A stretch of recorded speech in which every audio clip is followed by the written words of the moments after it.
नई सुबह, नई यात्रा और मन में भक्ति की उमंग। आज की शुरुआत हो रही है एक दिव्य सफर से। नमस्कार दोस्तों, स्वागत है आपका एक सुंदर यात्रा में। आज हम जा रहे हैं उस पावन भूमि पर जहाँ प्रेम खुद भगवान का रूप है। जी हाँ, हम निकल चुके हैं वृंदावन के लिए। ये कोई साधारण जगह नहीं, यहाँ हर सांस में भक्ति है और हर कोने में कान्हा की कहानी।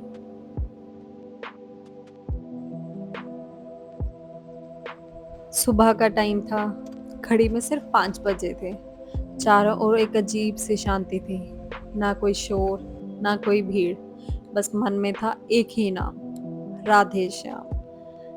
थोड़ी नींद भरी आंखों में एक अलग सी चमक थी, क्योंकि आज हम निकल पड़े थे उस धरती की ओर जहां हर सांस भक्ति से भरी होती है, वृंदावन। बैग पहले ही रात में पैक हो चुका था। कैमरा और दिल दोनों तैयार थे। जैसे ही गाड़ी सड़क पर आगे बढ़ी, सूरज की किरणें आसमान को सुनहरा रंग देने लगी।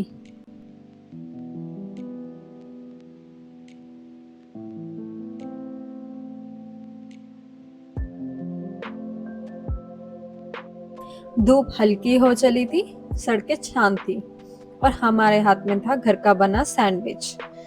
सफर में इससे बेहतर नाश्ता और क्या ही हो सकता है। सैंडविच खाने के बाद पेट तो भर गया था, लेकिन दिल अब वृंदावन देखने को बेताब था।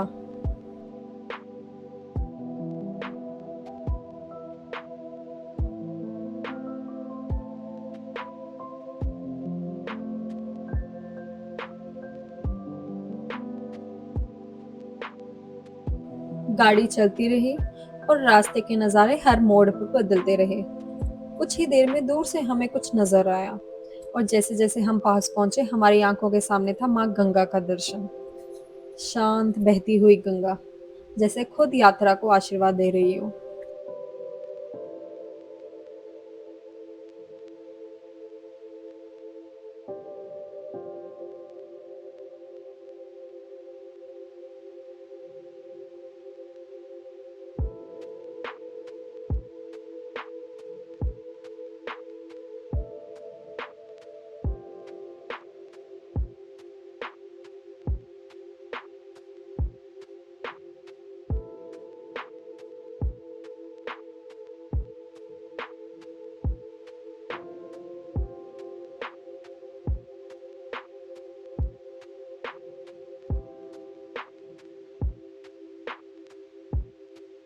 हम सबने तो बहुत कहानियां सुनी हैं बचपन से।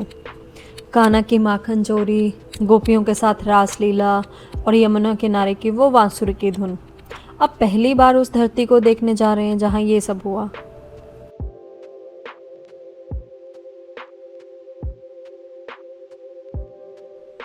बचपन से माँ यमुना के बारे में सुना था और आज पहली बार सामने से देख रहे हैं। कितनी शांत है। कान्हा की बाल लीलाएं, रासलीला, सब यहीं तो हुआ था।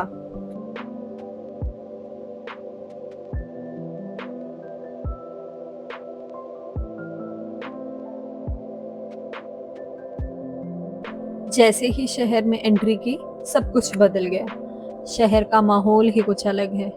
वृंदावन की गलियां बहुत पुरानी हैं। हर मोड़ पर कोई छोटा सा मंदिर, ऐसा लगता है जैसा पूरा शहर ही मंदिर हो। तो हम वृंदावन पहुंच चुके थे। सफर लंबा था और भूख भी लग रही थी। ज्यादा सोचा नहीं, बस एक छोटा सिंपल सा ढाबे पर रुके और खाना खाया। अब हमें निकलना था पहले मथुरा के लिए। सोचा पहले मथुरा देखा जाए, कृष्ण जी की जन्मभूमि जहां से सब शुरू हुआ।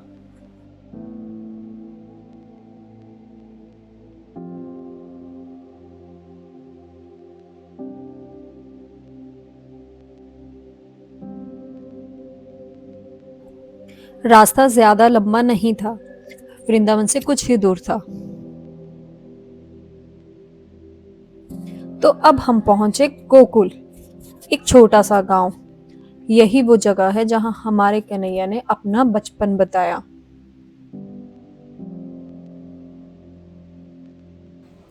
सबसे पहले हमने दर्शन किए माँ चंद्रावली जी के। श्री चंद्रावली माँ राधा की सहेली थी। माँ चंद्रावली श्री कृष्ण की प्रिय गोपियों में से एक थी और इनका प्रेम भी श्री कृष्ण के लिए बहुत गहरा था। श्री कृष्ण लीला में जब भी प्रेम के दो रूपों की बात आती है तो राधा और चंद्रावली का नाम साथ लिया जाता है।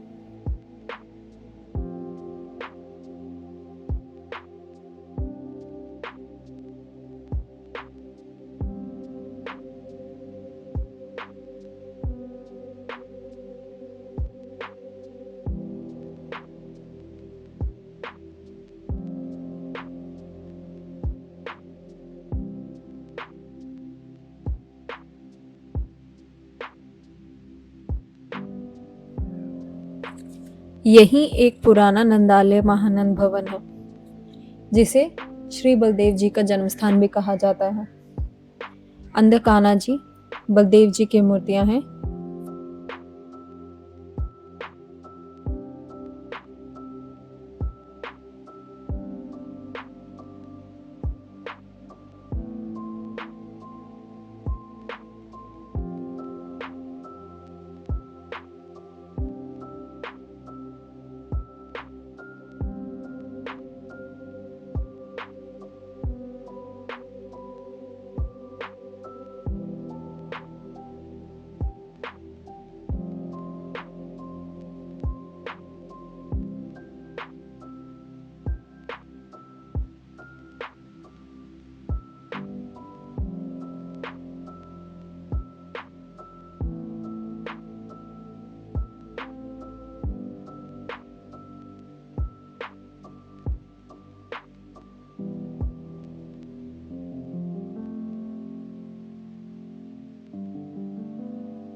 शिवजी जी की परिक्रमा करते हुए और साथ ही कान्हा जी को झूला झुलाकर हम बाहर आ गए।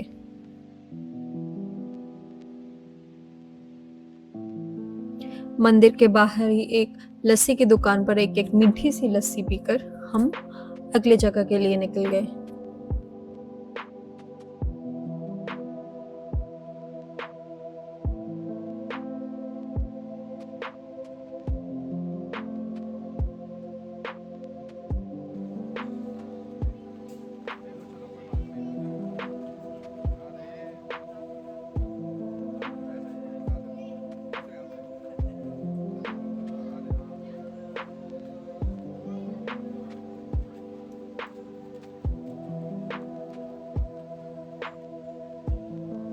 माँ का आशीर्वाद लेके हम निकल गए रमन रेती आश्रम के लिए। ये सिर्फ मथुरा से 2.5 किलोमीटर दूरी पर है।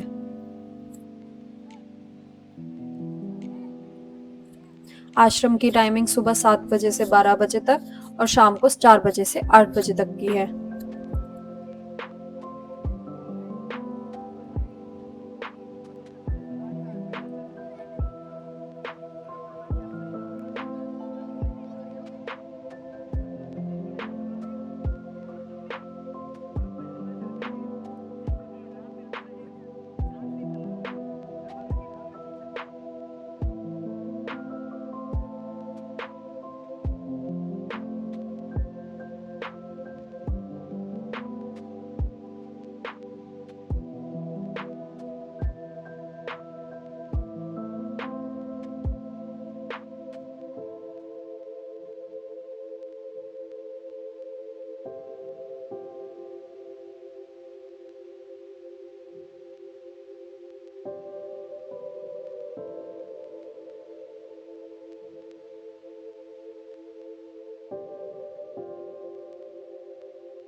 एक ऐसी जगह जहां खुद भगवान श्री कृष्ण ने अपने बचपन में रेत में खेल खेल कर लीलाएं रची थी। कहते हैं ये रेत आज भी उतनी ही पवित्र और चमत्कारी है।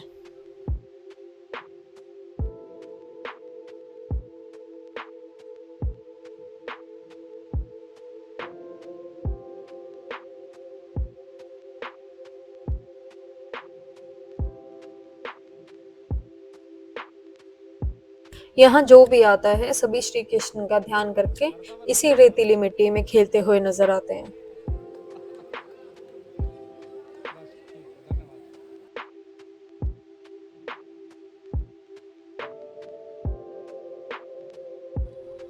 आश्रम के दूसरी तरफ एक छोटा सा चिड़ियाघर भी है, जहां आपको हिरन और बारहसिंगा नजर आएंगे।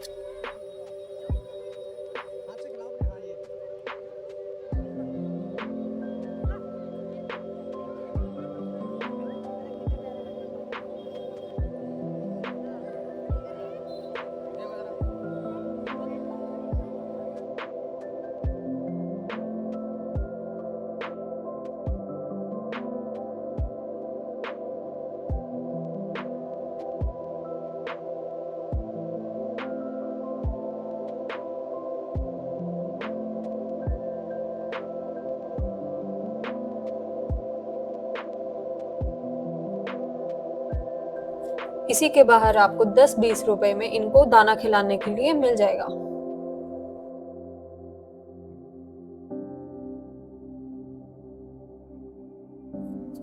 आश्रम के बाद हम निकले माँ चंद्रावली के मंदिर, जो कि मथुरा के महावन जगह पर है। ये एक 5000 साल पुराना मंदिर है। कहा जाता है श्री चंद्रमा राधा जी की सबसे खास सहेली थी। ये भी कहा जाता है कि माँ आज भी श्री कृष्ण जी का इंतजार करती है और यहाँ एक बट के वृक्ष के नीचे विराजमान होकर भक्तों को दर्शन देती है।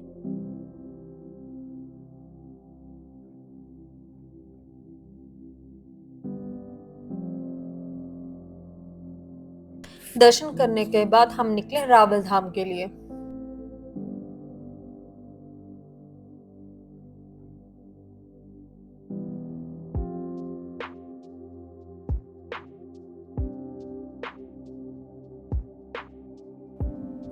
वहां पहुंचते ही हमने देखा श्री लाडली राधा रानी जी का प्राचीन बगीचा, जिसे कहा जाता है रावल धाम। यहाँ लाडली जी का एक मंदिर भी है, साथ ही एक काफी पुराना पेड़।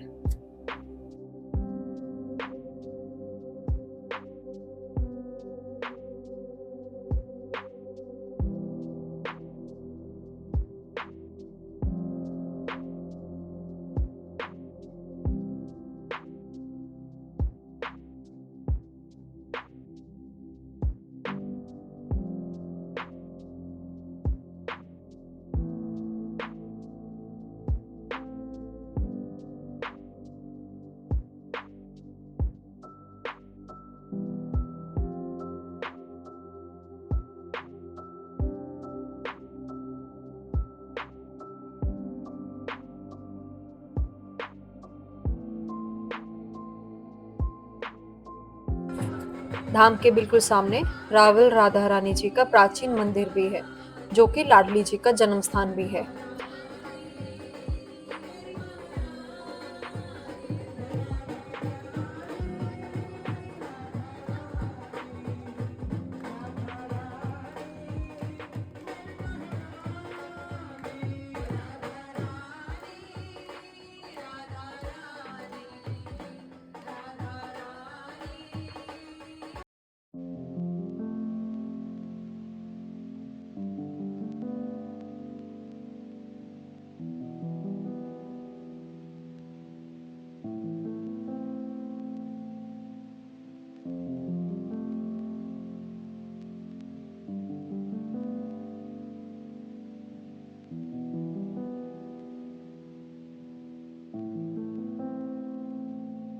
दर्शन होने के बाद हमें निकलना था केसी घाट के लिए।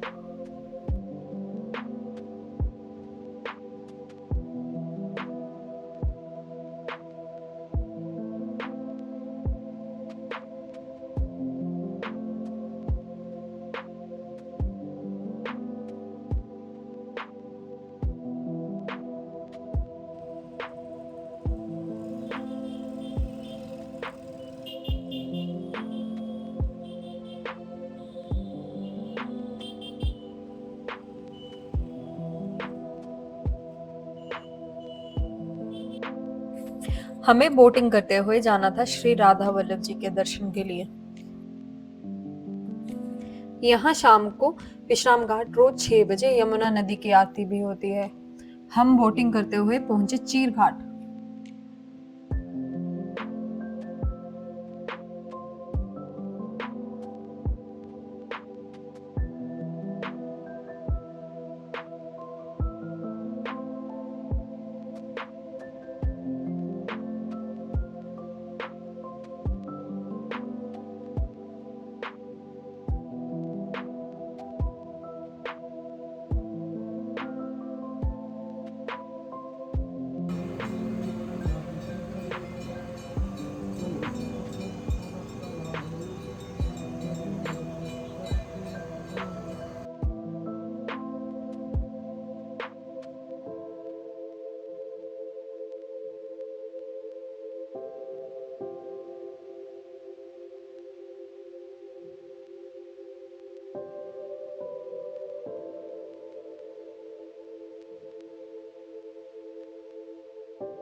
हम बोटिंग करते हुए पहुंचे चीर घाट। यहाँ वही वृक्ष है जहाँ श्री कृष्ण बैठ के गोपियों के कपड़े चुराया करते थे।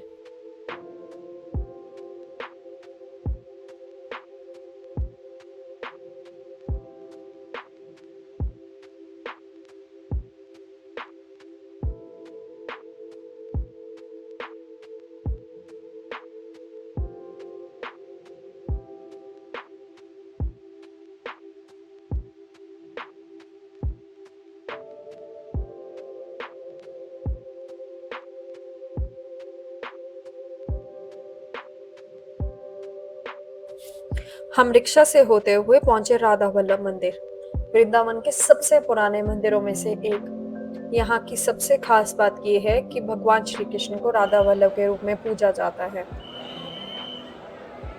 जैसे ही हम गर्भगृह के पास पहुंचे, घंटियों की आवाज और राधे नाम की गूंज।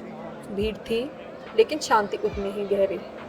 राधा वल्लभ जी के दर्शन ऐसे थे जैसे आंखों ने साक्षात प्रेम को देख लिया हो। ना कुछ मांगा, ना कुछ कहा, बस देखा और महसूस किया।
जैसे जैसे हम मंदिर से बाहर आए, मन अब भी मंदिर के दर्शन में ही अटका था।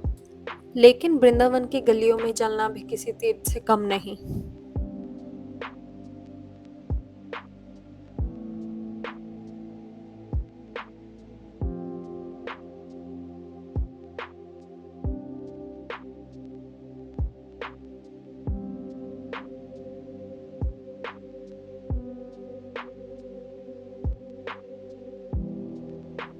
दर्शन करने के बाद हमने सोचा आरती घाट के लिए पैदल ही चला जाए, छोटी छोटी गलियों से होकर यमुना के किनारे होते हुए।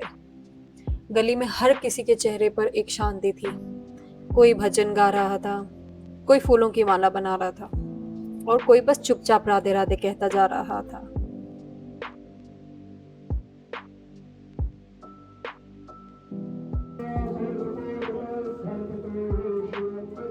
फिर हम पहुंचे आरती घाट। आरती शुरू हो चुकी थी। घाट पर बैठे लोग भजन गा रहे थे, कुछ जल में दीप छोड़ रहे थे। दीपों की रोशनी, भजन की धुन और यमुना के किनारे बैठने का अनुभव बस शब्दों से परे था।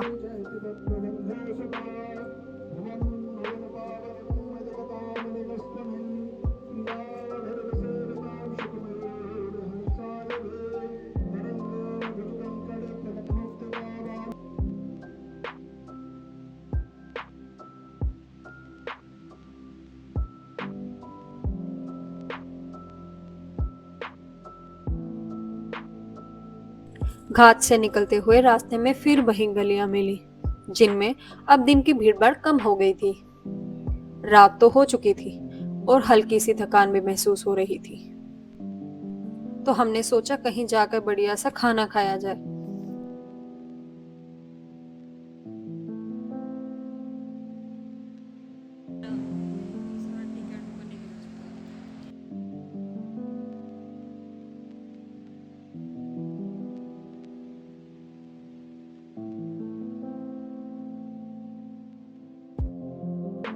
खाना खाने के बाद हम अपने होटल के लिए निकल पड़े। थकान तो थी, पर मन बहुत सुकून में था।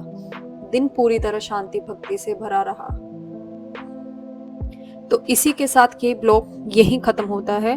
अगर आपको ये यात्रा पसंद आई हो तो वीडियो को लाइक करें और चैनल को जरूर सब्सक्राइब करें। फिर मिलते हैं एक नए अनुभव के साथ। जय राधे राधे।